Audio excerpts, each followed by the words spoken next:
Welcome to Practically Pastoring, a podcast by pastors for pastors who want to share ideas, become better shepherds, and have a good time with friends. I am one of the hosts, Frank Gill, up in Milwaukee, Wisconsin, but all the way from Baltimore, Maryland, Jeff Simpson.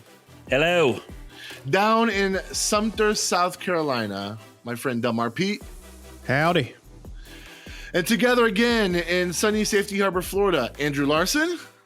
Hey, it's not sunny, it's raining. Oh, and Timothy Miller. Hello, world. Guys, this has been, first off, let me say this because I've just been aware of this. I have not been doing a good job editing this show because I keep making mistakes, apparently.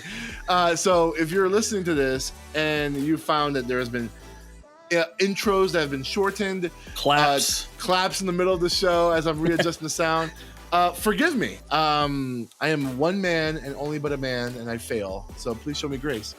But guys, this has been a wild week. It's been a week. To put it lightly. If we were the TMZ of pastors, we would have so much stuff to share. Should we be? I mean, that's a great business plan. I could take that as our shtick. It would be much more financially viable than what we're currently doing. I mean, that's a fact. Just mix a little conspiracy theory in, and we'll have a full-on thing. Okay. Yeah. So I do think I mean we're going to talk about something that it's funny, before the show we were talking about all the things that happened this week, and the thing we actually going to talk about in one of our segments is probably the smallest thing on the whole radar of the whole conversation. But I do want to talk about something that was said over the weekend or over the week that I thought was pretty crazy, and I think we should talk about it. So our buddy Johnny Mac, with a backpack full of ESVs in our backpacks or whatever, that was a hip hop reference that I don't get. You don't know? I know that's old school Lecrae lyric. I get it. Lecrae. Yeah. So, anyways, Johnny Mac said, basically, I don't want to misquote him because I want to respect people's words. Is that ultimately the only logical conclusion as a Christian we should vote for is the Republican Party and virtually Trump. And I don't know how I feel about that, guys. Did he say it that way? Because I purposely kept myself in the dark. Let me see if I can pull up what he said. But you guys who have heard about it, what do you guys think? I mean, he said it pretty strong. He was it was on a CNN interview that I saw what he said, and they asked him a question about it. And he basically said that nobody that, and I'm paraphrasing, nobody that is like truly interested in following Christ and in caring about, the welfare of kind of society as a whole could vote Democratic, because, and it's not like he's not saying it off the cuff. He's thought it through. And what did he lay out? Four kind of realms of, for restraints. Restraints that God gives, which is, what was it? The government and the church were two of them. What were the other two? Do you remember? Government, the Holy Church, Spirit, community, and God. Yeah. Yeah.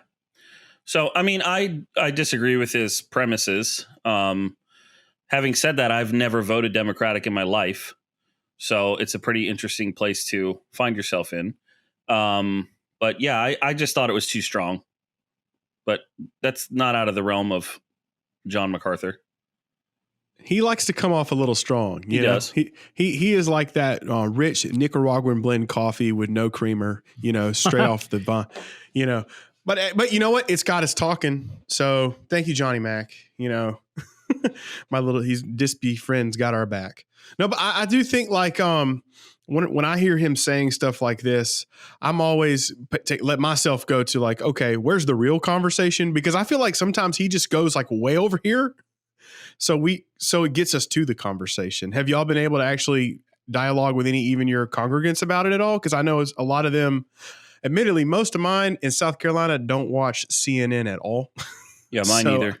Yeah. I had a member of my congregation pull me aside yesterday, and passionate older gentleman with tears in my eyes pleading with me to urge our people to pray for our country, because if we don't all vote for the Republican Party, we're doomed. I feel like this is an every 4-year thing. The church I served at previously, we had a Wednesday night adult education option during youth group and our kids club stuff. And it was, so during the 2012 election, one of the associate pastors taught not during but like in the fall, he taught a 6-week course on the difference between Christianity and Mormonism, and was just attacked by people in the church. Like, of all the times to talk about Mormons, you're doing it when Mitt Romney is our best chance at getting our country back on track. Oh. And it's Wow. The truth is that in the late 70s, in a very, very smoke-filled room, a group of white men in suits sat around and said, how do we, as the Republican Party, get the evangelicals to buy in hook, line, and sinker? And they landed on abortion, which was not a political issue at the time. It united the evangelicals and the Catholics. What united the religious vote was abortion, and they thought, haha, we got them. And guilty. You're like, yep. For real. It worked. You know, a lot of us have tasted that Kool-Aid, and we say, yeah, we're in. They got us. But there's a whole lot more going on than one issue. Okay, so Johnny Mac is not afraid to talk politics on CNN or in his sermons. Do you guys go there in your sermons when you're preaching? I typically, I kind of stay out of the political realm for the most part. I go there almost like a... Go ahead. Go ahead, Dale. I go there almost like in a libertarian way, you know, because I'm very much in the Voti Balkum camp. How many times has the government tried to fix race relations? Like, you can count them. They exist. And how many times have they successfully aided the cause? Like, zero. And I think, like, I don't really have a whole lot of faith in government to begin with. So that's why I have a hard time even talking about it, even with my congregants who send me like private messages and stuff, because I don't have a faith in any of the parties. I think I was telling some of y'all in a group chat the other day, I put together a really solid R.C. Sproul playlist. And when my congregants send me stuff, I listen and I say, here, I want you to listen to this back. And it's try to take the conversation to a different place. I do it as a punchline in my sermons a lot. Like yesterday, Jesus was feeding the 5,000. They were going to come and make him king by force. And so I said something like, so here we have this mob that is trying to get Jesus to align with them politically, and we'll save that talk for November, just kind of to get the laugh out of it. A few years ago, we were talking about Nehemiah, and I said something to the extent of, you don't think that a lot of these Old Testament books have anything to say about living today, but Nehemiah is essentially a book about a first-time politician that wants to make his nation great again by building a giant wall. And again, it got the laugh out of get the laugh out of some people, and then the groan out of the other people, which was the goal. But I think our earthly politics, especially our 21st century politics, are way too limited to apply something overarching to be like, this is exactly what God is talking about here. I don't think that is what a sermon is for. Yeah, I don't tell people who to vote for or any of that, but my biggest, I feel like I have been hammering on it pretty hard for a while now, kind of since a little bit after the George Floyd murder happened. We started a series on the kingdom of heaven, so it's pretty hard to get around. But the thing I try to hammer on the most is that, as Christians, I like the phrase that we're politically homeless. We're not of this world. And so we shouldn't fight with the weapons of this world. But we're citizens who live here. So, I'm telling folks, be the best citizen that you can be involved. You should vote. I do think that because of where we live in our particular setup of government, we have an obligation to be involved in the civil system because ours is set up as we the people. So we are the government that we submit to. And so you can't I don't think you can just play that, well, I'm not going to get involved. I think you have to be involved in order to be faithful because of the way our government is set up. We're not in the Roman Empire where, we're citizens who have a certain degree of power. So we should use that. But yeah, I just try to help people separate themselves, into those categories of empires of the world and kingdom of heaven. And, which one is your allegiance really ultimately supposed to be at?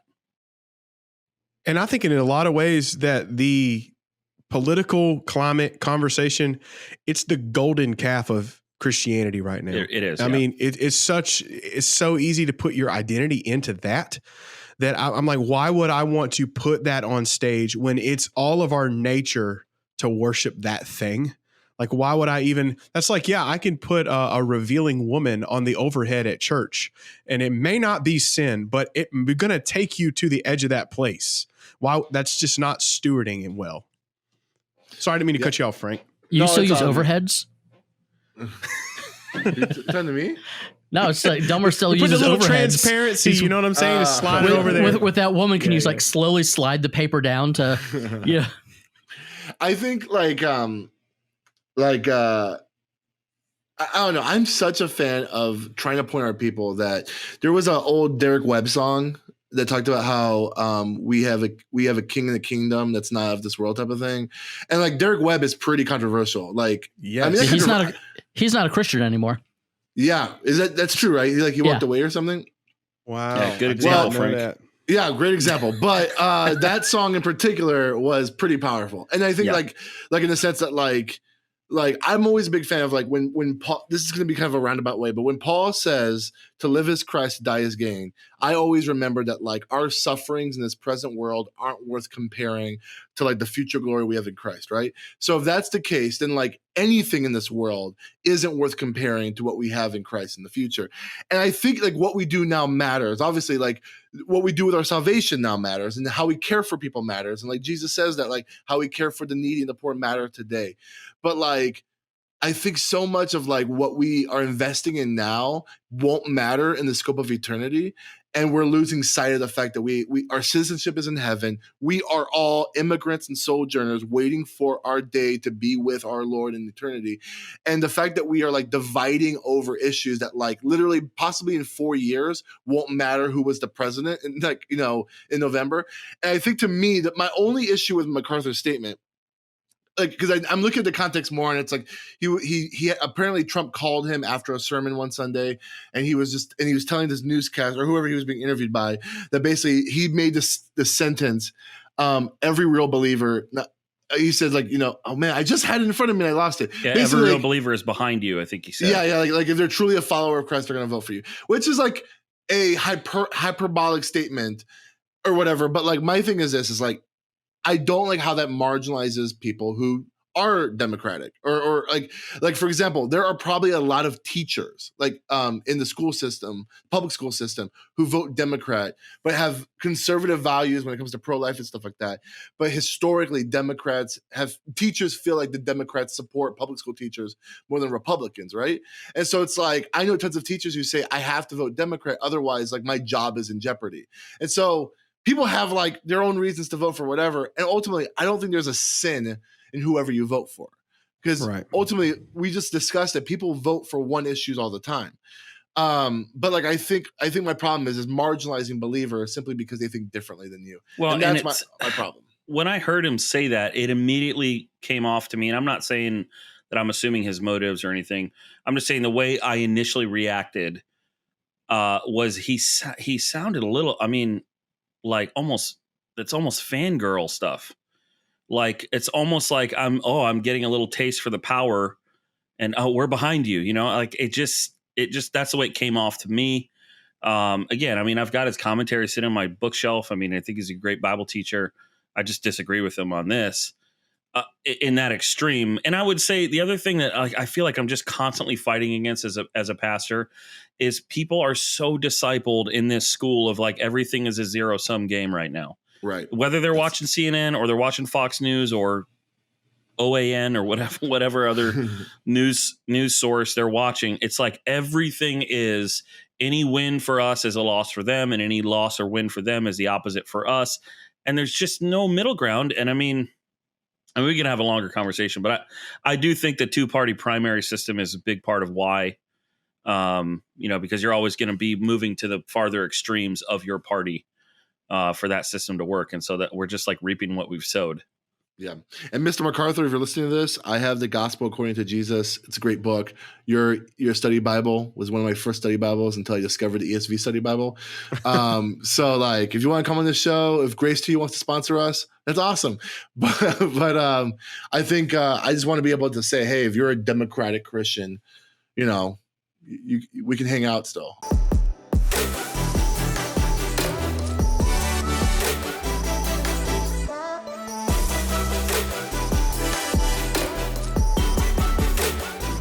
All right. Let's go into our clergy cliff notes. Let's start with Delmar. Delmar, you have I don't know if it's going to be a fun, light one or if it's going to be serious, but you have a good one. I want to hear what your clergy cliff note is. Okay. Premarital counseling. All right. Have you guys all done this? Yes. This is one of the jewels in ministry, I think, so many times. I absolutely love it. And the way ours is at church is I think I've got it down to like 5 sessions, and one deals with like the heart, and then one deals with like your mind, and then your family, and then your soul. And then at the end, we kind of put it all together. Anyways, I'm telling you all that to say I was getting into session 2 this past week with a couple, because I got a couple of marriage counseling things going on. And session 2 begins off where session 1 kind of ends, where it's like the reason you come to me and not the court is because I care. That's the difference. When you have a pastor doing your wedding, like I care. At the courthouse, they don't care. And I talk about how honesty is so important. So session 2 starts off heavy. Okay. Now it goes light because we get into the vows, and the vows is probably my favorite thing to talk about. But session 2 starts off like this. Hey, remember, we're building a relationship of trust between you and us. And then when they say yes, I look at them and I say, okay, so are you having sex? I just cold turkey. There's no really easy way to walk into that. And then if they are, I walk into that. There's some things I say, and then we'll eventually, even they sign a covenant to abstain, and we kind of walk through that together. So here I am. I'm a little nervous because I'm about to get up in their business, and I rolled out the whole spiel, and I'm like, okay, the next line is, so are you having sex? So I say, it's about trust. And then they go, well, actually, Pastor, we need to tell you something. And I'm like, oh, they're just going to go ahead and confess. Oh, thank you, God. They're going to go ahead and confess it so I don't have to go there, right? And she looks at me. She goes, yeah, we're already married. They went off and got married, went out. Between the first and second session? You just eloped? They thought that I knew. Right? They're like, yeah, we thought you were kind of in, so maybe you had known already. We know we didn't tell you, but we figured we couldn't start this session off without telling you that we're already married. So like beside the question on my seat says, are you having sex? I was like, yup. and now like, so we're going to be doing a wedding, and I'm like, the people don't know. And I'm like, so how do we do? So now I'm walking through, how do we do that and be ethical, because this is a big day. And I just think like what I'm learning is every time I do marriage counseling, even though I have kind of like a guideline and I think I have some useful tools, it's so unique and is so specific toward each couple. And like on the low hanging fruit, I would just wanted to ask you guys, like, how do y'all step into marriage counseling? Like, is there, like before you even start the series, do y'all have any things in place that kind of guide you for this massive day in people's lives? And then when a ball comes out of left field, like how do y'all feel that? I know Doug Fields has a book. What's the name of it, Tim? Do you remember? Or does anybody know the name of it? Getting Ready for Marriage. Getting Ready for Marriage. Yeah, it also has a workbook for couples. So I that's the curriculum that I use. They purchase that, they start that, and get ready for session. And 1. then there's a follow up that Delmar should use with his couples called The First Few Years of Marriage. Yep. That for when you're already married and Surprise. There you go. I should Yeah, put that in my notes. Yeah, so I've been using that as somewhat of an outline, but even before that, I try to tell the couple like, hey, if we're gonna do this, like I'm gonna ask hard questions, and it might get uncomfortable because I'm gonna be so forthright that no one's probably ever asked you questions like this before, and then I'm also gonna challenge you to think things that maybe are difficult. Especially if it's premarital counseling, like I also sometimes tell them I might ask you questions that may feel like me telling you that you shouldn't get married, or I'm trying to poke and prod to like cause you to reconsider this, but that's not what I'm trying to do. It's simply for the sake of making sure we are talking about everything you can think about before you get married. And I think like if that conversation is wide open and like those gates are open, then like I have no problem saying like, hey, like what boundaries are you setting up right now in your dating and engagement relationship? What are you doing right now to to set up a success for your marriage. Like, let's talk about pornography and let's talk about like the stuff that no one is really comfortable talking about in the social settings. Because if I don't, and I'm the one overseeing the officiating the covenant of your marriage, then like then no one else will, right? So I mean, I'm sure you guys have other things, but the biggest I think you should do is like just set the precedence that like I'm going to ask very uncomfortable questions that like don't sound romantic. That are going to be maybe kind of pragmatic. Like, hey, have you really talked about how many kids you want? Because if you don't have this conversation now, it's going to be really awkward and maybe even cause bitterness down the line because one person wants 2 kids, the other person wants 5 kids.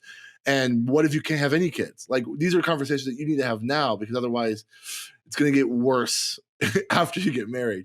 So I think setting that precedent early is probably, to me, the most important thing I think of when I'm doing it. Otherwise, those books are great because they ask great questions too. I let the tough questions be asked by the books because it's just easier to have the book ask the hard questions than have me be the one making things awkward.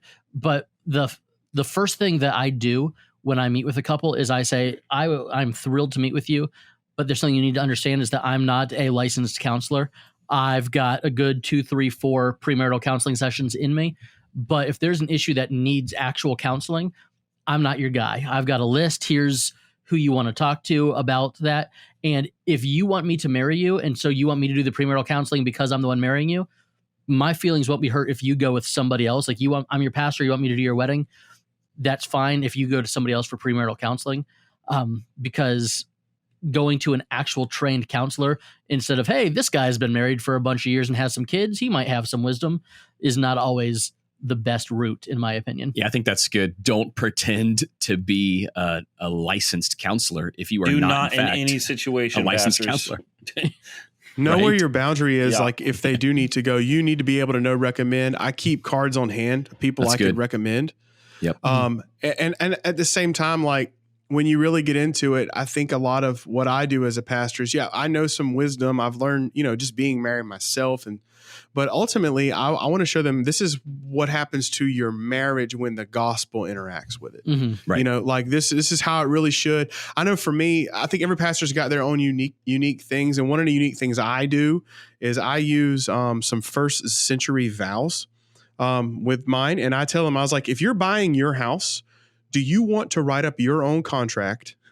Or do you want a contract that like 20 lawyers have used before and like that you're not going to get like messed over in the deal, So a lot of times at that point, they're like, yeah, we'll love to check those vows out. And basically we spend a whole session going through those and talking about like, this is what it means to be in a covenant relationship with you. And I'm not, it's hairy because like one time we were going through it and I found out in these vows that the guy wasn't a believer.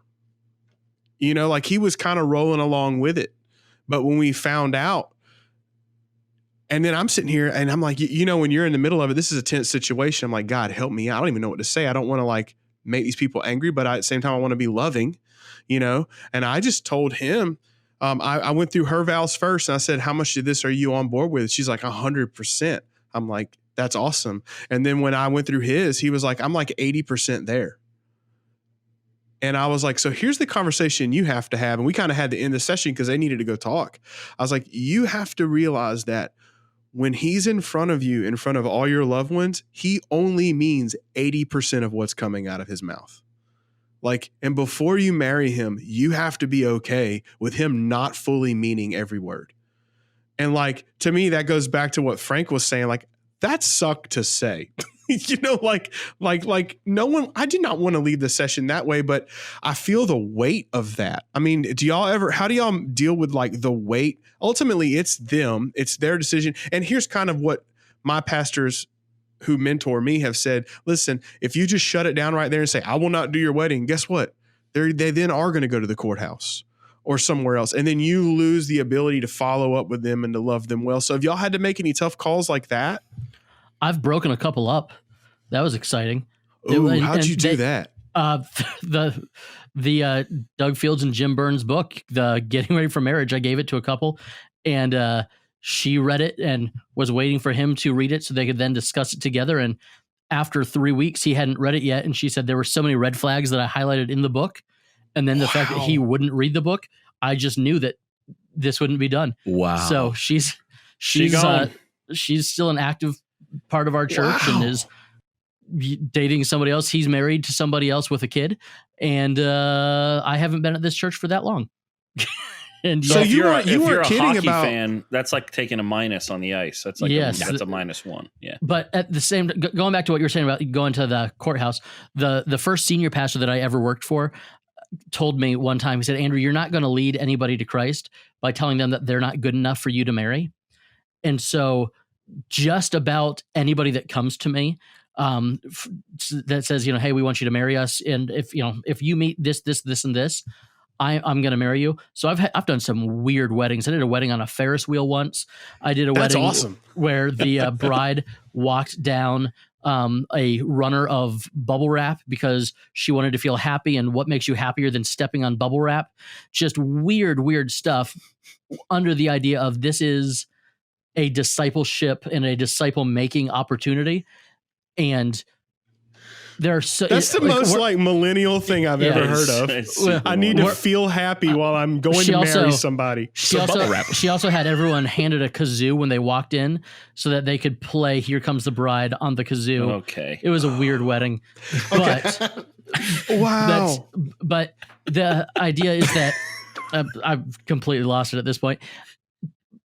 But in Florida, especially, a notary public can marry somebody in Florida. We're one of the few states where that can happen. So if you can't get married at the church and you don't want to go to the courthouse, you can go to the post office in Florida and get married. Yep. So by me accepting someone's invitation to speak into their relationship and into their marriage, I get to present the gospel. And that means that there are going to be people that are on different wavelengths at time, but telling someone that they're not good enough for you to marry them, or telling them they're not ready, but they perceive it as you saying you're not good enough for us to marry you. All that does is that means they're going to go to anybody else, because in Florida, it takes a monkey to marry somebody. I mean, anybody can do it.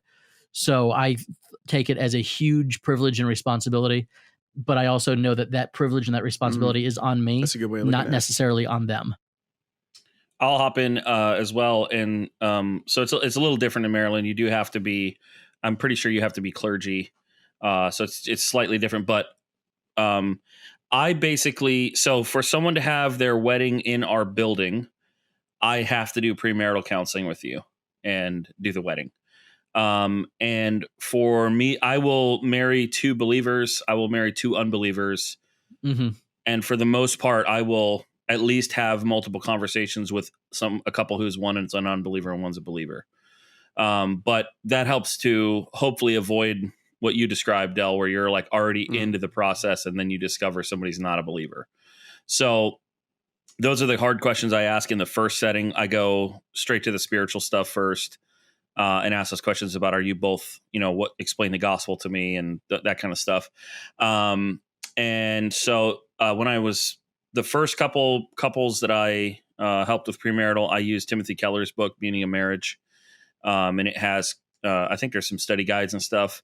When I first used it, I just read the book with the couple and came up with questions to talk about. But now I use Symbis, which is Save Your Marriage Before It Starts. It's an assessment tool that you can get registered with. You have to go through a little training online. It's put out by Les and Leslie Parrott. So pretty big names in the counseling world. And it's a really great tool. I would definitely recommend it. It costs a little bit of money, but I think it's totally worth it. It also puts you in a database where people, if they're looking for it, can find your name, if you're like in their area, and you can do that. So what it does is you have a meeting with them, you kind of explain it, and then they each take an assessment that goes through all of those questions that we've talked about, and it spits out a report to me. It's very similar to Prepare and Rich in that regard. So I get a report, and then basically I just go through that report over the course of, however long it is until the wedding day. And so you ask all those kind of questions. I mean, it gets into the nitty gritty of like, who's going to take the trash out, who's going to do the dishes, and, all the way to the big things like who's going to earn the money and who's going to do the housework, and, all the things that you guys that, we're all married and we know those are what start arguments. I do try to emphasize really hard This is a covenant, not a contract. And I really try to, in my first couple meetings with them, talk about the difference of that. And then, we do the Symbis thing, Save Your Marriage Before It Starts. It's just symbis.com, symbis.com. You can go there and find that info. How about this, guys? Found it super helpful. This is what I would love. Can you guys each email me what you use? And then I will put it with what I have, and I can make that as a free resource for literally everyone in our Facebook group. Sure. So is now the time to tell you that I use a free Enneagram test to be like, hey, people, just know your basic personality. It's good to know. Yeah. I use an animal personality test. Have you heard of lion, otter, beaver, golden retriever? I don't know if there's a punchline coming or not. No, there's no punchline. I am so excited right now that you said all that. We should take that on here. That would be hilarious. It is amazing. I'll send it to you guys. And honestly, I'll take this. Retriever. Yes, I will put that test in our free resources. And here's a cool thing. If you're a pastor listening, this is a great test to use with your own deacon board, with your elders, with your staff. It's a 5-minute way to feel out how each other act by default. It's very cool. Yes. So I use that in SDI marriage. is another good tool like that. I would say one funny anecdote about premarital counseling and cultural awareness. I have done 2 weddings for Burmese couples who are part of the community here. And I found out at the wedding ceremony of the first that they do not like to show affection in public. So when I said you may kiss the bride, it was unbelievably awkward because so what were you supposed to do? They don't do that in their weddings. So you stare at each other intimately. Well, you don't say you may kiss the bride. You just announce that they're married. So I'm just saying, if you're a pastor in a diverse place and you end up with a couple who's from a different culture, be sensitive to it because that's a good word. It puts you and them in a really awkward spot otherwise. I've got an awkward spot for you. I did a wedding maybe a year ago. And after the wedding, I said to the couple, hey, do you have your marriage license for me to sign? And they said, no, we didn't actually get a marriage license. Mm-hmm. This was just like for our friends and family because we wanted to be married in God's eyes, not the government's. What that translated to was she still had a hefty alimony check that she was receiving. And the problem is not the problem. So the whole thing of telling someone that they're not good enough for you to marry, it does have its backfires sometimes. What did you do, man? What could I do? It was done. It was done. They didn't have nowhere in any wedding I've ever done do I call them 3 days before, like, hey, just calling to make sure you applied for your marriage license. That's because fair. Yeah. Did you go back up on the platform and yell, I declare this marriage rescinded? I'm going to put that in here in our notes for the pastors. Ask them, make sure they're getting a marriage license. Make sure it will be legal in whatever. But I did another wedding where the couple, he was from India and she was from the States. And so they had their legal wedding in India, but they were doing like a Florida wedding for the Florida family that couldn't go to India. It's kind of like the Jonas Brother wedding thing where they had 8 of them. But so this was a wedding where like, oh, there's no marriage license because they got married in another country. But this was completely different. This was no. We want all the perks of being married, but we still want the ex-husband to pay for everything. Wow. So don't do that. There's an interesting long conversation at some point about how we have mixed government with absolutely. That, like in marriage, it really comes out. We say that this is an institution that God created, and yet we all only view people as married when the state says they're married. Yep. Right. Separation of church and state, except for on the wedding day or when the state needs a place to vote. Yep. Other than that, separation of church and state. And really, the only reason states care about marriage is because it creates citizens that you can tax. Right. Yep. Real talk. Guys, this has been great. All these resources will be in the show notes, as well as Delmar is probably going to put them in the Facebook group. Mm-hmm. Does that sound right? Yeah. Yes. I'm also going to throw in there one thing when I started doing my own, when I started officiating weddings, is I wanted a template of like the service, because sometimes a lot of weddings, they might have a wedding planner, but sometimes they're like, we just want to get married. How can you help us? And so by de facto, the pastor becomes the wedding planner in some fashion, at least the service part. And so I have like an outline that I use, and I actually have words that like, I don't care if people, steal from me. Hey, that book I recommended a few weeks back, the pastor's book or any pastor's manual should have those in there as well. Love it. Let's transition to another one that might be a bit more niche for most of us because we all come from a youth ministry background. But if you're not from the youth ministry world and you have no idea what's happening here, this is still good. Perhaps we can also give you some context of who the players are in this conversation. But I think there's some practical conversation here for pastors. But Timothy, what do you have for us as your clergy cliff note? Yeah, I thought it'd be a fun topic for us to chat about, and it could be a little niche. A lot of us are indeed from the youth ministry world, or we've come out of the youth ministry world. So you've got Sunday Cool Tees. Many of you have heard of them. They've given us super comfy and super soft T-shirts. High quality. Just about the best T-shirts in the history of the church T-shirt realm. It is tough to find a better T-shirt. So they had a big announcement a couple of weeks ago. You might have seen some of their marketing. They're very clever with their marketing. In that marketing was we're putting out a new Devo. And I actually have the Devo right here. Oh, it is the word according to Gen Z.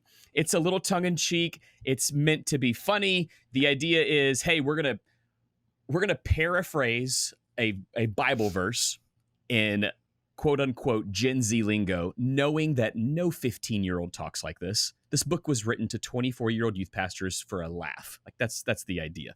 And then on the other side, you'll see an ESV translation of the same verse, and then a couple of sentences, maybe 2 or 3 paragraphs on a little bit about the passage. Then you'll get 3 questions and then a focus on the other page. So it's short, it's sweet. Pretty standard Devo format, right? Pretty standard Devo format. With the one exception being the ridiculous lingo. Other than the Eugene Peterson paraphrase. But I think that I don't think that's abnormal for students though. Like I think for students, especially like I mean there are like more classic devotionals for students, but like having some sort of like funny, quirky thing is totally within the norms. Do you ever have the paint splash NIV study Bible, teen NIV study Bible from the 90s? Yep. Oh yeah. Remember it well. So for instance, here's a paraphrase of John 1:1 from day 1 of the Gen Z Devo. Since day uno, there was Cap G.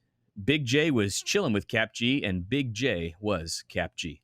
Of course, you know the ESV translation, in the beginning was the Word was with God, and the Word was God. So that gives you a little taste of what this little nugget is all about.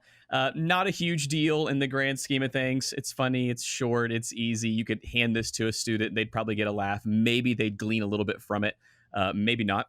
But it sparked a fire. It's heresy is what it is. It sparked a Absolute fire heresy in the world. I mean, really, William Tyndale 2.0. I saw it on Twitter.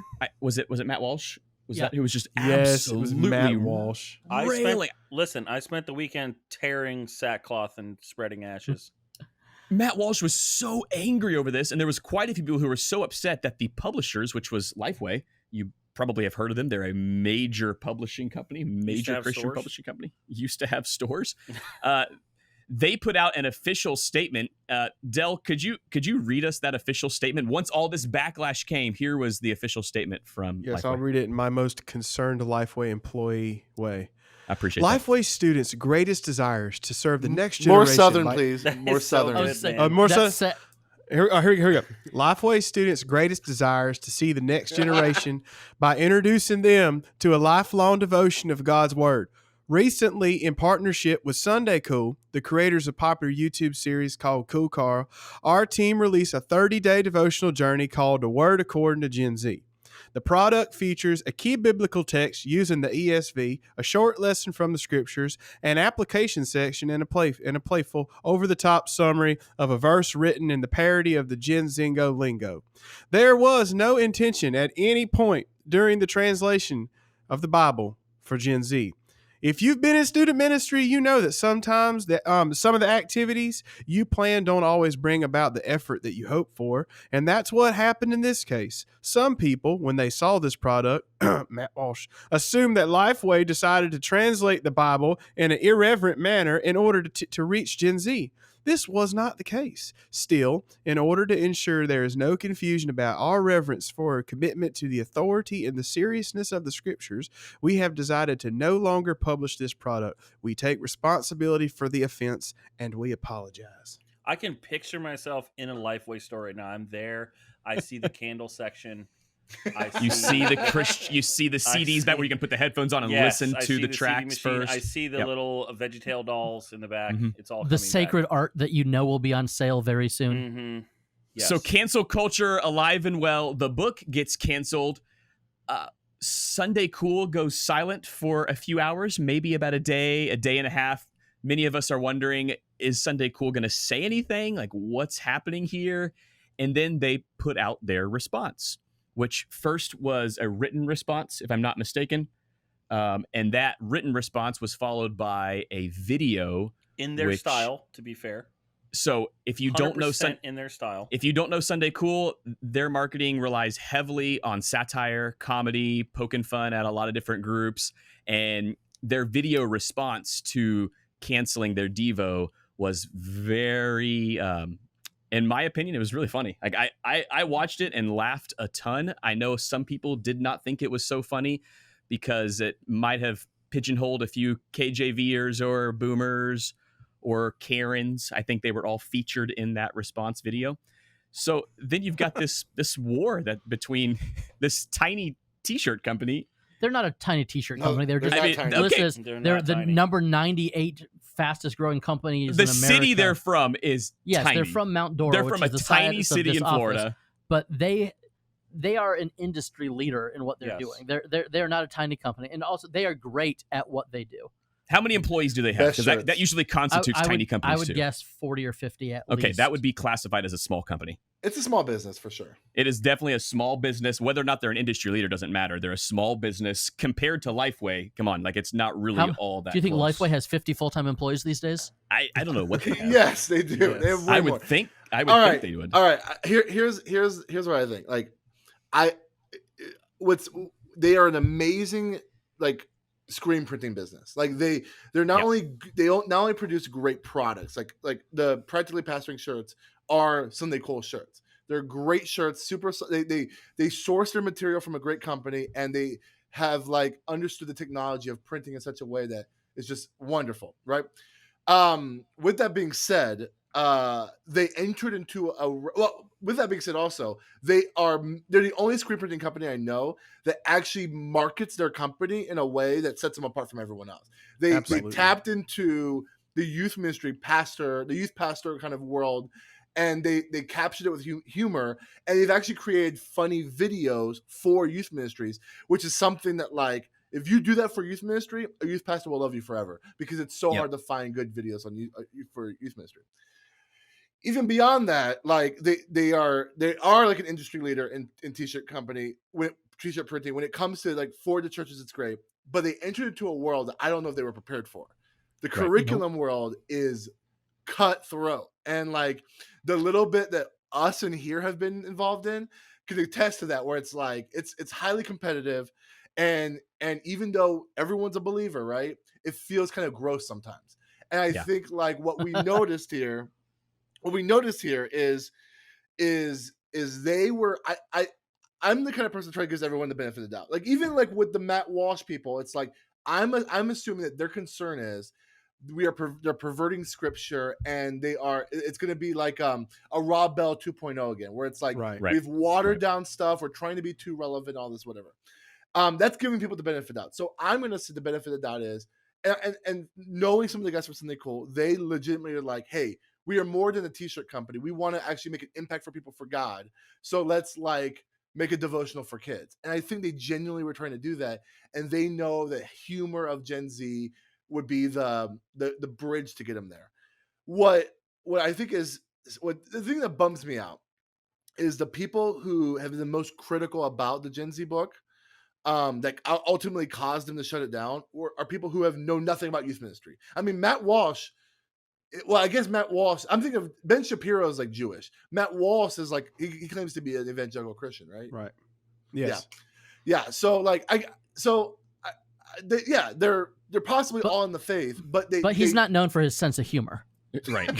Very valid. Very valid. And I'll even say that one more thing is like, I've actually had people who are in the youth ministry world and other pastors who are like, I love something cool, but the Gen Z stuff actually is cringy. And that's fair. And I think they would even say they're going over the top of the language translation. But also, you got to know your demographics. They're not trying to get kids in Los Angeles to read their book. They're getting middle of America, like, kids who like watch stuff on TV and think this is crazy. And then when they get this book, they're like, this is even more crazy. But it's what they're getting is youth pastors, Frank. They're getting youth pastors to buy this book, and then maybe the youth pastor will give it to a student. Every 15-year-old that I know, which is like 4, but I've run that by. There's a girl in our youth group who plays in our praise band, and I was kind of explaining the situation to her. And so this is actually, this one that Tim's holding is my youth pastor's. He bought this because he's 24 and thinks it's funny.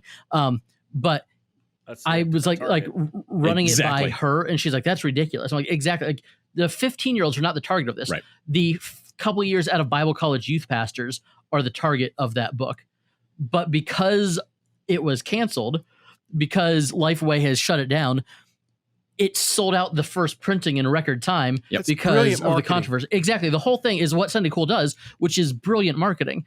The best thing for that devotional that could have ever happened was that Lifeway published the first run. Lifeway put up the money for the first printing run, so they knew how successful it was going to be, and then just said, okay, well, we can't print any more of these. Sorry, guys. It's all on you now. You have it formatted. You have the size. All you have to do is take our Lifeway logo off of it, and then it's all yours. Sunday Cool comes out on top of this. Oh, for sure. Unintentionally. I don't think, obviously, unintentionally. No, that was not their plan. Yeah. And in the long run, it would have been great to have a partnership with Lifeway for them. I think they wanted that. Yeah. But I think what happened is the Lifeway students, which again, for those of us coming out of student ministry world, we've been watching, and Lifeway students has made great strides in the past few years. Sure. So somebody at Lifeway students gave them the green light, but then the grown-ups got involved and said, whoa, what's going on here? So the issue is a Lifeway issue. If Lifeway didn't like it, they should have never published it. But someone gave someone in the student's office autonomy to go ahead and make publishing decisions. And then once outrage happened, then Lifeway said, listen, we're Lifeway. Like, we are owned by the Southern Baptist Church. If you're surprised that we're conservative, you're not paying attention. like who did you think you were dealing with?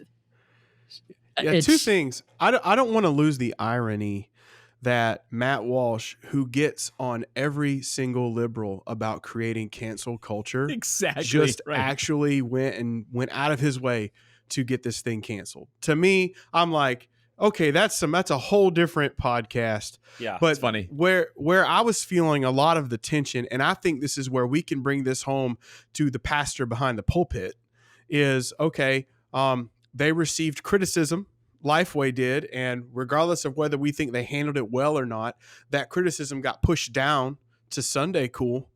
And there is now a little bit of the controversy is sitting with Sunday Cool's response to Lifeway, their response to Matt Walsh and any boomer or Karen, as they would put it, who doesn't like their product. And it can come across a little tongue in cheek. And I think for us, we get it. If any of you are listening, you're a student pastor, basically it's like you versus the system the entire time, right? So like that same culture does exist in this t-shirt company. And for some people, it seemed like the "we got canceled" video was not very tactful in its hey, we're going to move on speech. Is that a fair way to put it? Their response did not make me believe that they were capable of discipling teenagers. Like their response, like my response to their response was, your maturity is showing. It was, hey, let's make a caricature of everyone that disagrees with us. And surely there cannot be any collective wisdom that would disagree with us because we're right, and everyone that disagrees with us can't be right. So let's celebrate the fact that we're different and these people don't like us, and them not liking us is what makes us awesome. So can we not make fun of ourselves and have a little fun? But they weren't making fun. They weren't making fun of themselves. They were making fun of the people that disagreed with them. You can always make fun of yourself. You can always be the butt of your own joke. But when someone sincerely, and again, the people that cancel, I think the canceling was ridiculous. Right. I think Lifeway going out of their, the the weight of this should be on Lifeway. Lifeway done messed up AA run. Absolutely. Lifeway was the one that was at fault. But Yep. then they come out here and they make this, kind of, and again, it's comedy. But the same people that did not get your joke are not going to get your response. And so it comes across as we're attacking people that don't agree with us. And my initial take was, this is like that youth pastor that preaches one decent sermon and has then decided, hey, I'm ready to be a senior pastor now. I've preached this good sermon. People liked my sermon.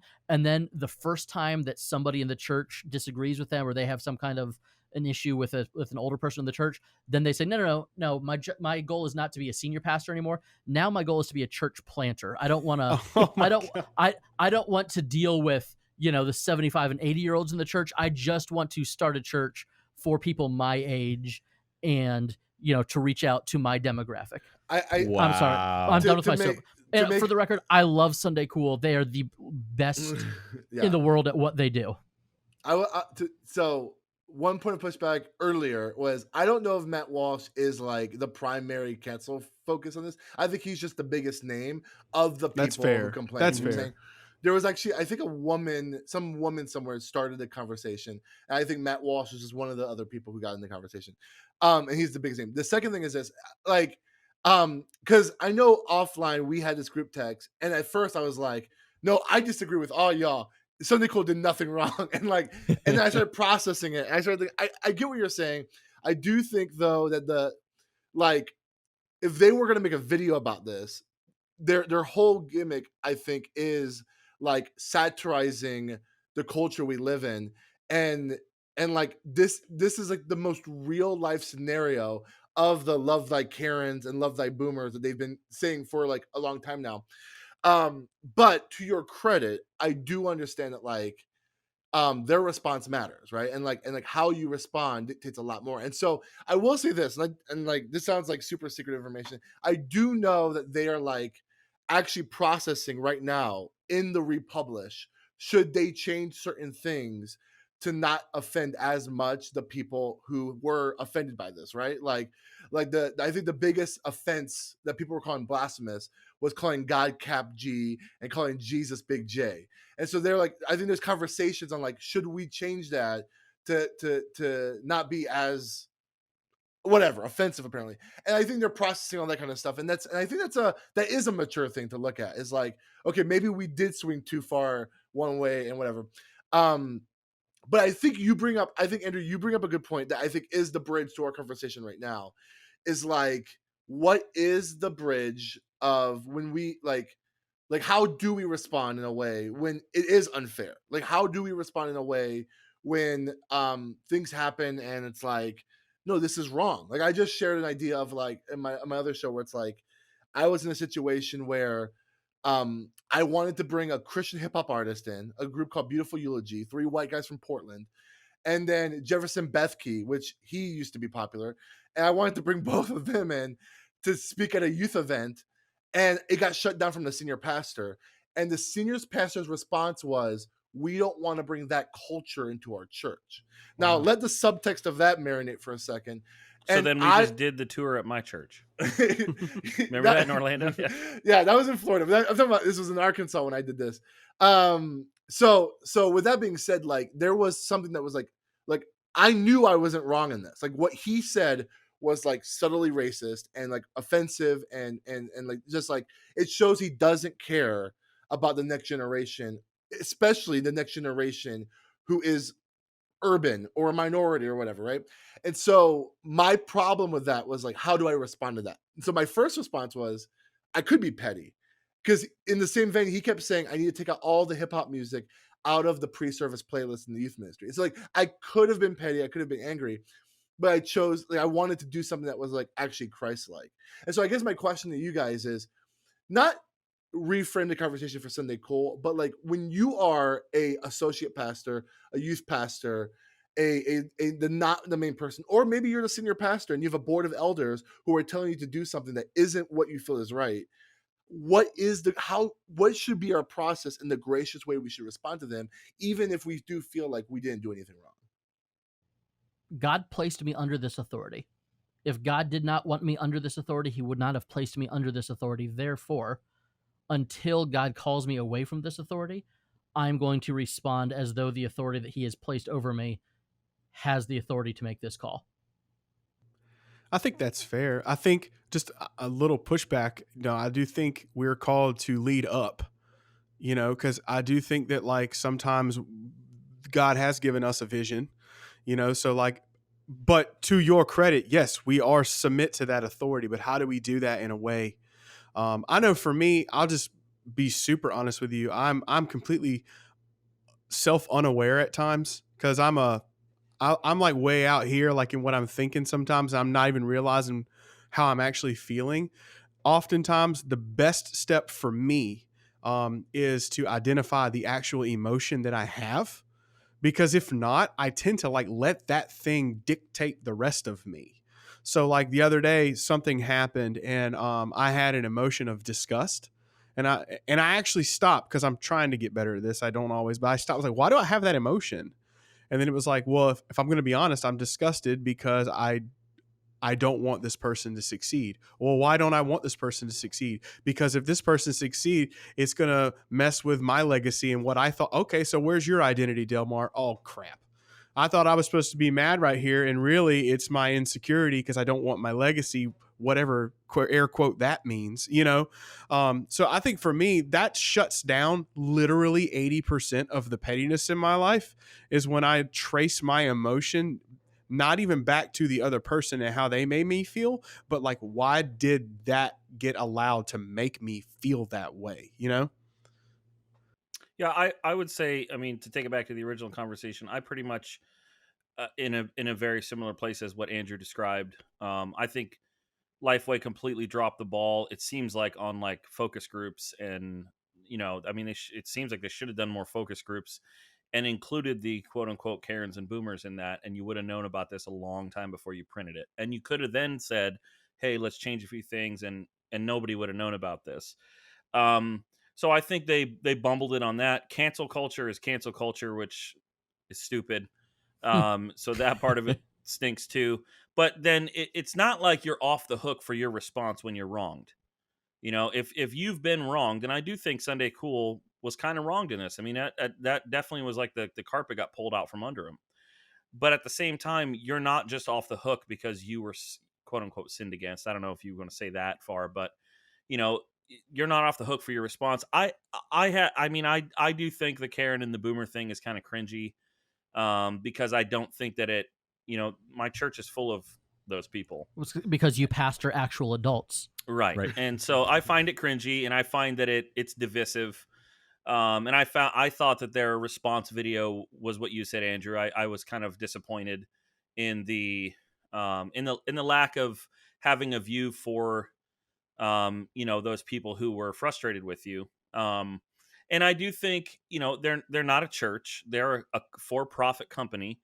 But at the same time, if you look at their about section, they say we want to serve those who serve, and it's all about serving the church. And when you say that kind of thing, you do bring upon yourself some of those. I think some of the if you say our goal is to serve the church, I think you can't then do things that are going to be divisive to the church and are going to perpetuate the youth pastor versus everybody thing, which is not healthy. I mean, if you're a student pastor listening to this, it's not you against everybody else in the church.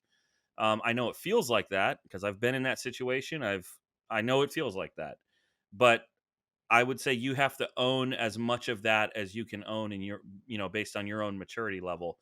And how do you deal with other people's decisions that are above you? I mean, on the one hand, you don't bear ultimate responsibility for that decision either. And so, if you're not going to carry the ultimate weight of making the decision, then there's a part of it that's just a maturity level of you just got to deal with it sometimes. If we're talking about an issue that's like a gospel issue or something like that, then that's a different story. And depending on your polity and how your elders are structured and all that. But when it's just a matter of disagreement, I think it was in a very old Matt Chandler sermon or an interview or something. He said, I did this when I was an associate pastor in Florida. Get like a notebook and make a list and divide it into two categories. one is philosophy of ministry, one is theological issues. And when you disagree with something, write it in one of those categories, and you'll notice that almost all of them are in the philosophy category, and that's just not. It's not your role. I mean, if they didn't hire you to be the senior pastor, they hired you to be the youth pastor. So it's just not your role. And I think it's really important to understand that. And now, being quote unquote on the other side of that, it is just true that there's just things you're not going to understand until you get asked to sit in that chair. Well, and I was just going to say, talking about how Sunday Cool is a for-profit company. Yeah. Lifeway is a for-profit branch of the Southern Baptist Church. Both groups are in there primarily. That's not fair. I shouldn't say primarily concerned with making money, but they would not exist if it were not for making money. So Lifeway made a decision to make the most of their customers happy. And it was a conversation that did not sit well with Sunday Cool. And so they made a decision to make most of their customer base happy, right? Which is to play to the youth pastor, to play to the us against them. Mm-hmm. The difference is the same customers that caused Lifeway to cancel the publishing of further runs of the book are the ones that have the budget approval over the ones that Sunday Cool is now targeting with this ad. And so I wonder how many senior pastors, and I'm not one of them because, again, they are the best in the world at what they do, but how many Southern Baptist senior pastors who love Lifeway and are loyal to Lifeway are now going to say, Pastor Teddy, you are not ordering t-shirts from that company anymore until they do this, this, and this. No, it's a good conversation. I had one of we're getting ready to launch the Lakeview Athletic Club here in a couple of weeks. Full athletic ministry at the church, which is super dope. I'm very jealous. Yeah, we're getting field prep right now. I'm so excited. My son's doing the flag football portion. So anyways, we're in the marketing phase, and one of my guys who's overseeing it says, "Hey, I'm in process with Sunday Cool to order all of our t-shirts. Do we still proceed forward knowing what's happening with him right now?" Wow. And I said, "Yes, absolutely, we do." They have the best t-shirts. But no, the fact that, seriously. but the fact that that conversation happened because of this. But the fact that someone who is, 47, 48 years old, how old? Yeah. Mm-hmm. So someone who is rapidly approaching 50, their thought goes to, do I continue to shop with this company knowing that they responded that way? Yep. It affects bottom lines. Well, and the other thing about it is when you use parody names of people like Boomer and Karen, you're reducing a person to one area of disagreement. And so let's say the Karens, that they may have been offended at this one thing, and they may be faithful in 10 other things that they do. But they're not going to buy your shirts anymore. Yeah, and so because of that, now you're so that's where, to me, it's like, I just think it was just, I wish, if we could hit rewind, and we would have focus. But it's tough. You can't pigeonhole every Boomer or Karen, because I have Boomers on my elder board who loved it. They said they love when people make fun of them. So it's just it's tough. But Jeff, I think you brought something up though that I think is crucial for the maturity of every pastor who is like us, who are transitioning into roles where they're primarily focusing on adults. It's really easy when you're working with just students to have that us versus them mentality, and also just constantly blanket people and say they just don't get it, and therefore it's easy to caricature them. They get enough to fund your youth budget and pay your boom. Exactly. But what you and Andrew just pointed out, as people who primarily have Boomers as your congregation, and then Karens are just basically like a woman that has lots of questions, I guess. But like a white woman who talks to the manager. Yeah. With the short hair that goes from top to bottom and the back to the front. It's Kate Gosselin, but at 45. Yes. What you just demonstrated is that like there's a level of maturity that happened when you guys became this role, where it's like, A, you have to create more empathy for these people, but B, it's like it changes your perspective. Like I know there was that part of me that happened at some point in youth ministry where I realized that my ministry isn't primarily to my students, but it's to the students and their parents. And their parents, I mean, in this case, there were Gen Xers, I guess, but like there's also like Boomers and then my volunteer leaders. And I remember at some point in my student ministry thinking I didn't want older volunteers. I wanted younger volunteers because they were difficult, right? And at some point we have to mature as ourselves to say, like, there are people creating the image of God who just happen to be born in a specific generation and have we're raised in a certain set of values that make things a little differently than the way us millennials, and especially Gen Zers, look at. Now, what we're going to talk about in a second that Carey Nieuwhof brings up is something that we have to also address too, is Gen Z, every generation that we reach to are going to have unique things that we're going to have to address. And there's always been this tension of the previous generation kind of looking down on the next generation. And I think that if our generation, the millennials right here who are listening to this, or the Gen Xers who are kind of caught in this middle gauge between the boomers and the Gen Zers, we need to be able to be the bridge to say, we will love the people from the previous generation, but we will actively, like Jesus with the one of the sheep, pursue the Gen Z as well, right? Like we need to be able to do that without demeaning and demonizing both. Did Sunday Cool demean boomers and white women who ask questions? Sure, that's a part of their satire. But I have to say, as far as satire goes, it's a lot better than Babylon Bee, and that's my political statement of the day. Boom. I think the favorite thing that came out of this for me was the shirt that they're now making saying "Love Thy Karen," and I ordered that shirt because it's good. You know, here's my tension with everything: is independently, I actually like all of these things. I like Lifeway. I like Sunday Cool, and I actually like Matt Walsh. I think he's got some good insights on things. And I think that's what I need to take to the table whenever I enter conflict with anything. It's like these things all do mean well. They're just not talking to each other. And they're all multifaceted. That goes back to that zero-sum game thing.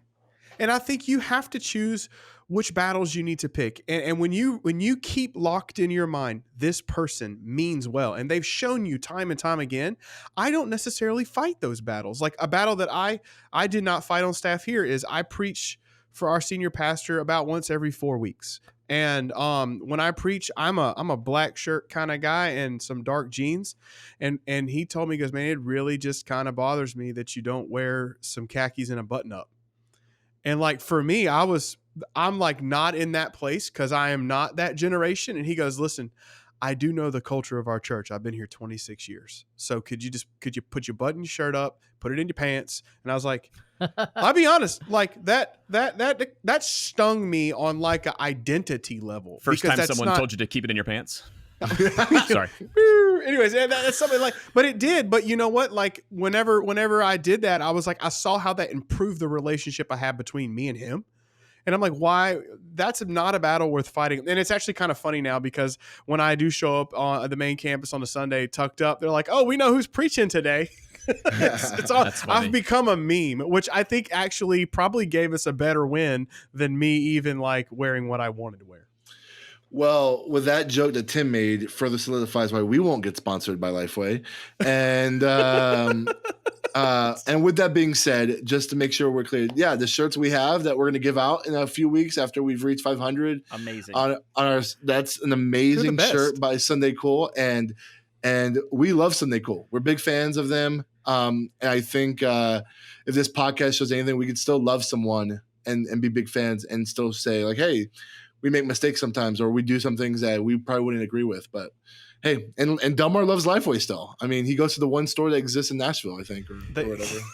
Yeah, they shut all of them down in South Carolina that I know of.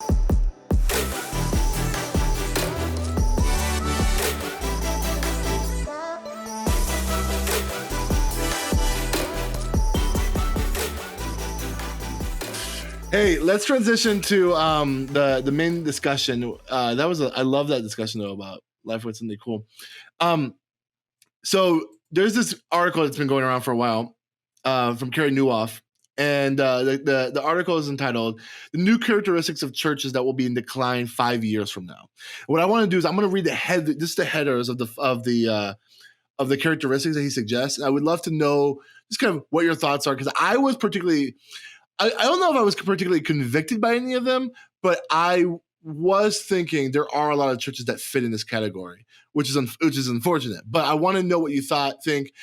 Maybe what are the characteristics on this that maybe your church right now is struggling with, and hear what we're thinking about. So here's the characteristics. 1, the leaders bet everything on a physical return to church. 2, success is still measured by the number of people who attend physical locations. 3, online ministry is seen as an afterthought or lesser form. 4, all feedback comes from their echo chamber.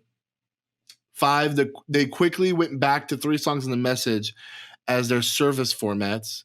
6, the church building, not the home or community, was reestablished as the sole locus of ministry. And finally, and the one I think is a good segue from the last conversation, is the leaders exclude Gen Z from the inner leadership circle.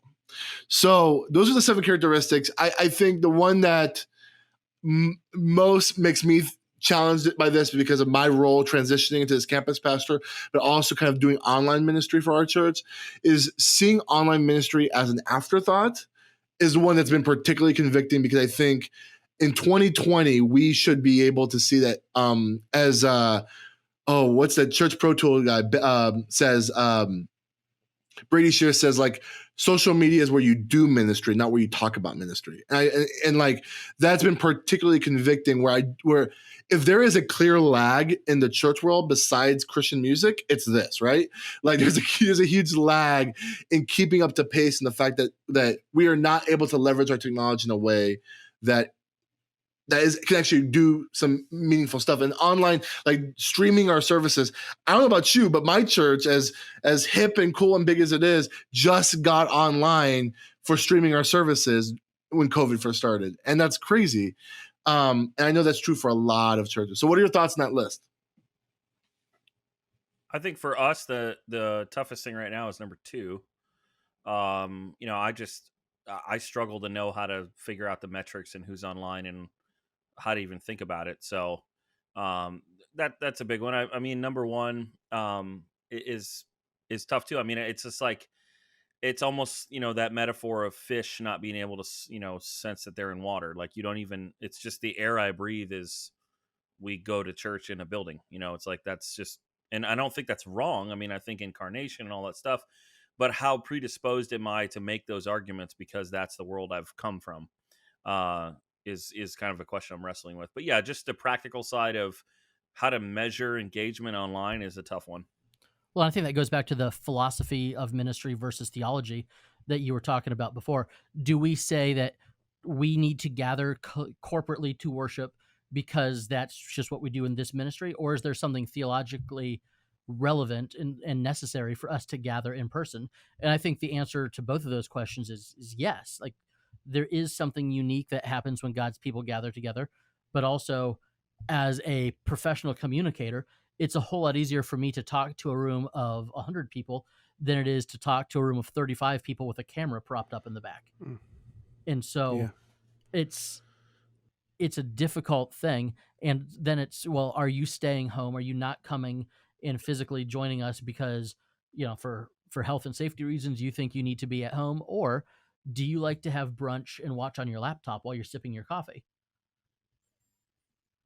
Yeah, no, it's a good conversation to have. We had this exact article. I shared it with my elder board, and we actually went through some of this because for a while we were number 1. We were betting on a physical return to church. So all of May, all of August, it was like, all right, let's gear up, let's get the campus back in shape. August is coming, school's coming back. As soon as school's back, we know everyone's going to be back. It's kind of how we approached kids ministry as well. And so we've had this conversation as a staff. And then it was just recently, a couple of weeks ago at our last elder meeting, where we said, look, this is a different way to do ministry now. And moving forward, we have to realize that and understand that. So that's how we're trying to tackle and approach moving forward. What does ministry look like in a COVID world and in a post-COVID world where people may never return to church like they once have?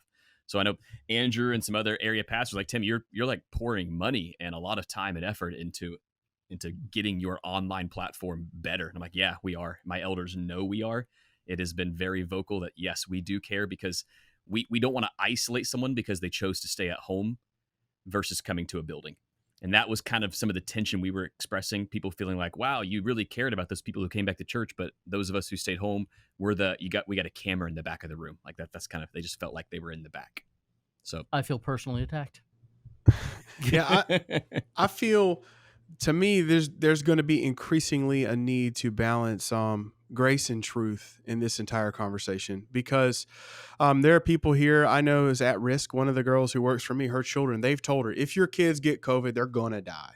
like just they're already terminal, and the doctors have already said they probably won't make it till 18. So like, yeah, I that is an amount of grace. But at the same time, one of my fears is that we've created this online space, and that may accidentally create an excuse to not have difficult conversations about people who are not coming to church. And I don't know when, and I don't know how, but I know that James 4:17 says, the person, when you know what is right to do and you don't do it, that is sin. And like, I do think that there are going to be people who don't return, and it has nothing to do with COVID. And it has everything to do with, I figured out how to put church for the first time ever in my own little box, instead of me going and submitting to something else. Like, doing church discipline will be so much more difficult when the people are not meeting with you. Like you said, so it is a give and take, and as a church, we are fully online and we have an online minister and everything. Like, I get that, and that needs to exist, because often online, what we're learning at our church is online is actually a place where a lot of non-believers are going to, I hate to use this word, but scope out a church. Like, they will drop in.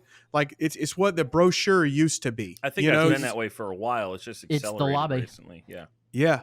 And then, but the double-edged sword is now online is a really easy way for our congregants to go find other churches. Yeah. Mm-hmm. So like, I do think it's a lot of grace and a lot of truth. And I think the only way to discern which one to lead into is like, we have to be like stuck in scripture on that and trying to like completely pull in our emotions out of it. Cause I think we talked about it 1 or 2 podcasts. We're going to lose people over this, but my scripture says that the fields are white unto harvest.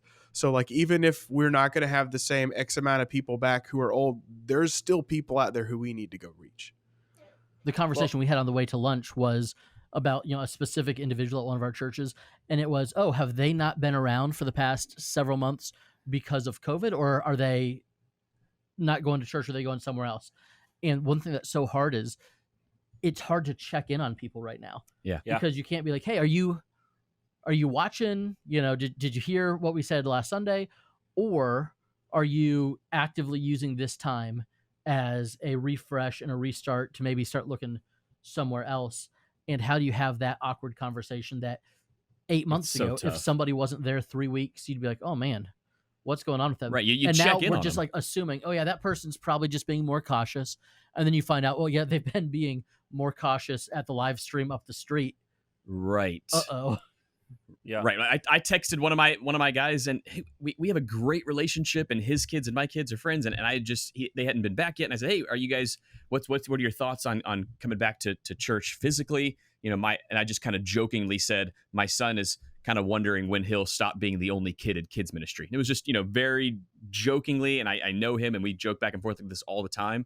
But his response was, we have no plans. And that was it. And then the conversation just stopped. And I was like, wow, I need to be so careful with how I am checking in on people and where they're at. So that was just a really big wake up call for me. Because that was not a boomer or a Karen, right? No. That was when it's something that you're we're in such weird positions as, all of us relatively recently transitioning into adult ministry. Sure. Is friendships with the senior pastor are not the same as friendships with the youth pastor. So true. So true. And so what used to be, you could ask that same person that same question and say, I got to tell you, we've been camping, and it's so nice to be able to watch on the phone while we're camping. Mm-hmm. Right. They'll tell you that when you're the youth pastor. They're not going to tell you that as the senior pastor, because it doesn't come across the same way when the senior pastor asks. But we definitely have people who genuinely are trying. Oh, like, absolutely. I had a lady call me today. She talks for me 30 minutes. She says, I just need to talk to you, Pastor. And the only reason I'm calling is to let you know church matters to me. We have an 8:30 service. She goes, every Sunday, it does not matter what we're doing. We are in our living room. We are fully dressed. She goes, I sing with you guys. We close our eyes for like, it is church for us. And she's like, we want to come back, but just with some things going on in their personal life, I totally get why they can't. But like, that's why I'm like, man, what you just said, I don't want to just throw it in jest as, oh, when are you going to come back? Because there's some people who are genuinely doing this as church. And the whole thing is like, I felt that. And like, I felt her burden. But then toward the end of the call, this is how I began to feel.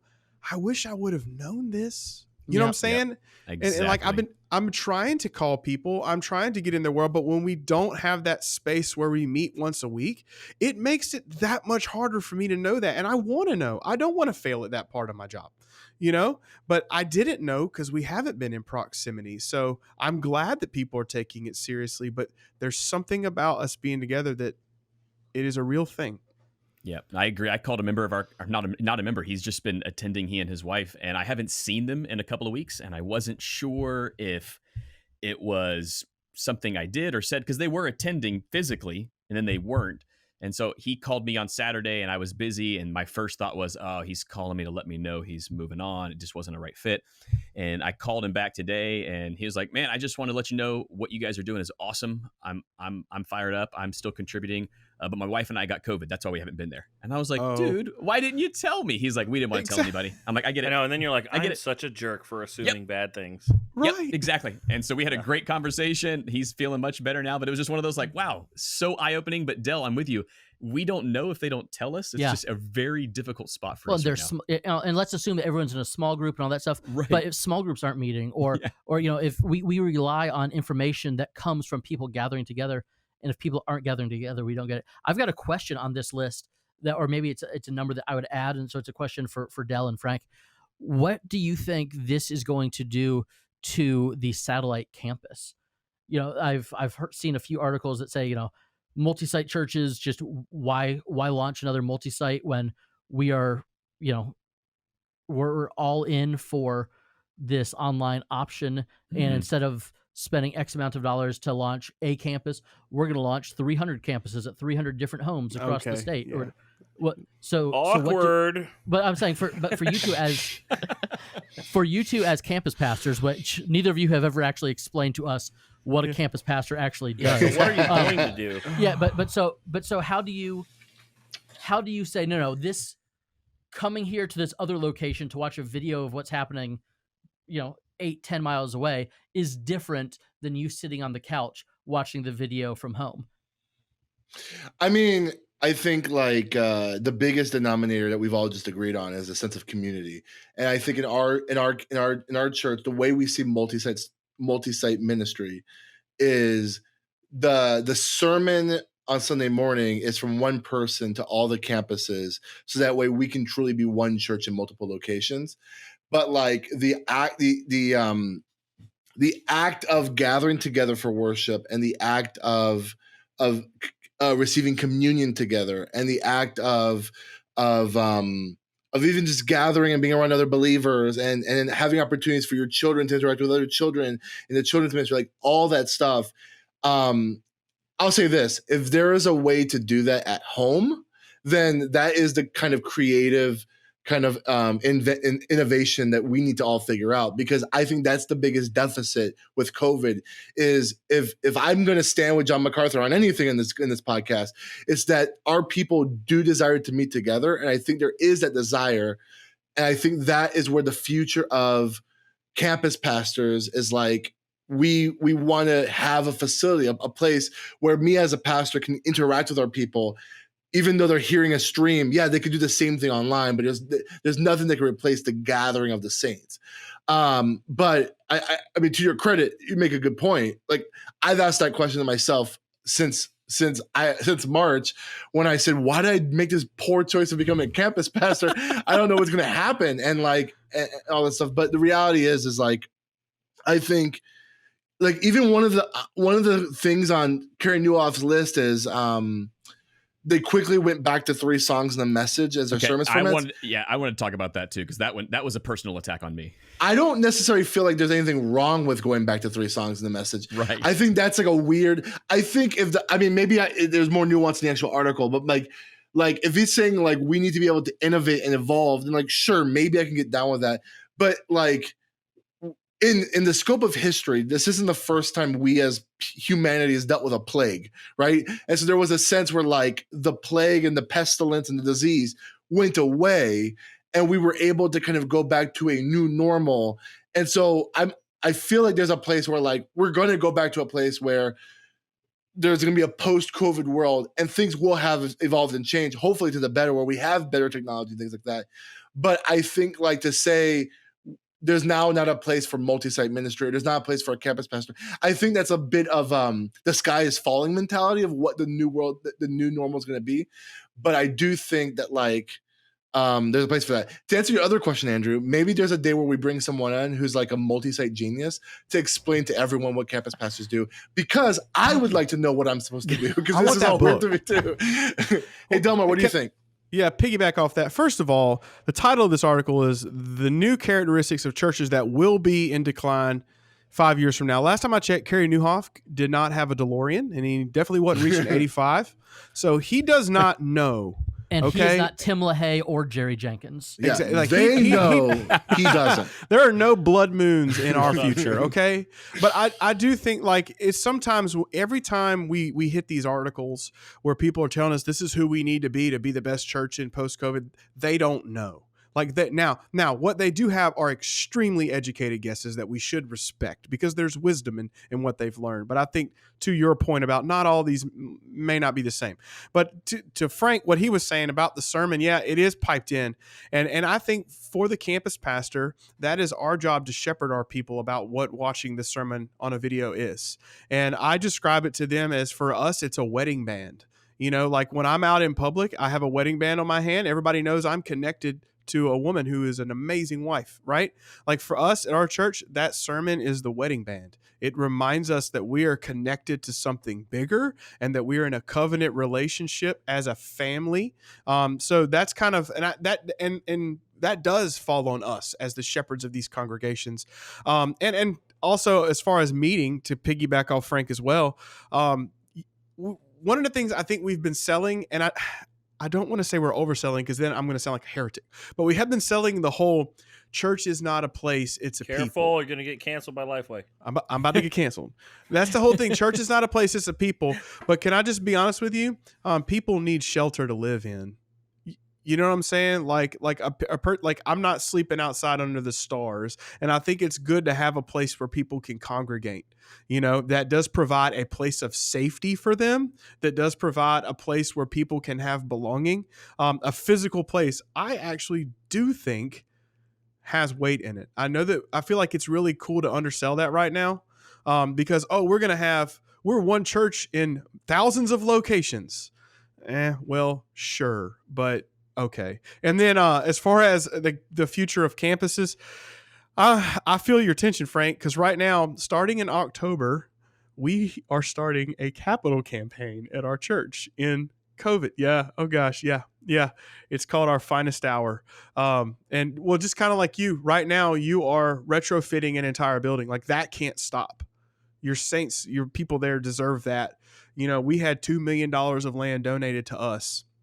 And right now we're having to meet in a skating rink with hopes of getting back into a school where we need to move forward with this build. Like these people have been faithful. So what we're doing is we're actually letting that our campus be a little bit of the momentum for our whole church. Because what our pastor's saying is, look at this. Yeah, it's COVID, but we're not stopping because of that, because God's work doesn't stop. And he's actually using this to like rally our entire church around a cause. And that cause is like, we're going to get this Pacala campus into a home. So right now, my big North Star as campus pastor, because there is no like job description right now in that regard, is I'm just going to be obedient. I know the mission of my church. And as long as what I'm doing falls into that mission, I'm in alignment with my church. And if what I'm ever doing is not in alignment with the mission, vision, values of my church, then I need to go. You know, now right now I am here. I am on mission. I drink it. We exist to help as many people as possible take their next step toward Jesus. Like I get all that, and everything we do is in that vein. So for me, that is my go juice right now. Is like my purpose is not hanging on the numbers. It's hanging on, am I being obedient to that call? And then I'm going to trust him with the results. So that's kind of answering everything we just talked about in a Go nutshell. Juice. I like that. Go Juice. Mission Guys, is Go Juice. That's the Gen Z version of mission statement, in case you're wondering. It's Go Juice. If you want to read more, if you want to read this article by Carey Nieuwhof, the link will be in the description of the podcast as well as our website. It's something worth reading. Maybe like kind of like what Tim did is maybe share it with some of your leadership at your church and have a discussion to see where you guys are and where you guys going. But like Andrew said, like this isn't Tim LaHaye. Like they don't really know everything. But your church will die if you're only doing 3 songs in a sermon. So Lakeview will probably not be around much longer. That is actually true. That is why we do 4 songs. Exactly. Special song. We also include prayer, but I mean, you do. Welcome. Really edgy churches are doing communion right now.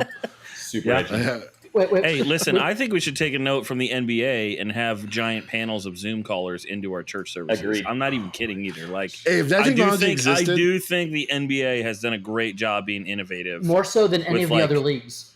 How they innovated. Yeah, Like, they did a great They've job been with the that. best. And I do think there's something to like, wow, look how they're engaging fans. Right. I mean, imagine you know, for a 20% tithe, you can have your face in the service on the Zoom board. Tim started doing something. You know, we have a countdown video that we've been showing the same thing since March, which I probably just need to suck it up and make a different one. If only I knew someone that made good countdown videos. Yeah. I don't know. I've heard they exist. But What you need? But so there's what we need, Dale. We've had just like a photo slideshow back when we thought that this was going to be like a 3-week online service thing. We had For real. this photo slideshow of here's our church being together and it's wonderful.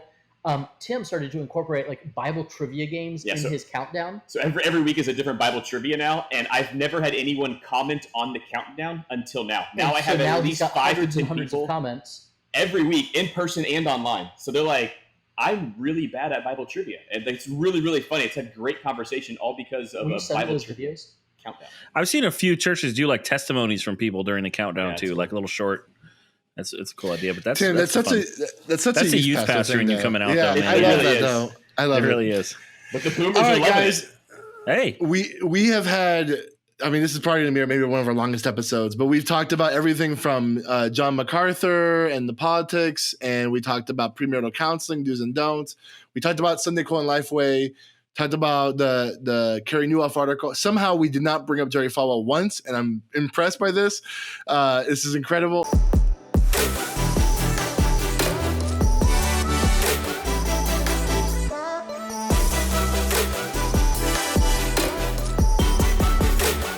Let's close with this quick one. Everyone go around and share the answer to this. Someone asked a question.